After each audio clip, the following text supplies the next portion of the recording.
ஸ்லாங்கூர் மாநிலம் செமிஞ்ஞேவில் லாரி ஓட்டுநர் திடீரென லாரியின் கதவை திறந்ததால் அதில் மோதிய மோட்டார் சைக்கிள் ஓட்டி கீழே விழுந்தார்.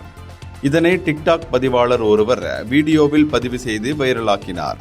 சாலை சமிக்ஞை விளக்கு பகுதியில் 2 லாரிகள் பக்கம் பக்கமாக நின்று கொண்டிருந்த போது இந்த சம்பவம் நிகழ்ந்திருக்கிறது. சம்பவத்தின் போது மோட்டார் சைக்கிள் ஓட்டிகள் அங்கு திரண்டதையும் வீடியோ பதிவில் பார்க்க முடிந்தது. லாரி ஓட்டுநர் ஒருவர் லாரியின் கதவை திடீரென திறந்ததால் அங்கு வந்த ஒரு மோட்டார் சைக்கிள் ஓட்டி அதில் மோதி தடுமாறி கீழே விழுந்தார். இதனால் அங்கு சலசலப்பு ஏற்பட்டு போக்குவரத்து நெரிசலும் உண்டானது. கதவை திறக்கும் போது கவனமுடன் இருக்க வேண்டாமா என்று சிலர் கருத்து பதிவிட்டனர்.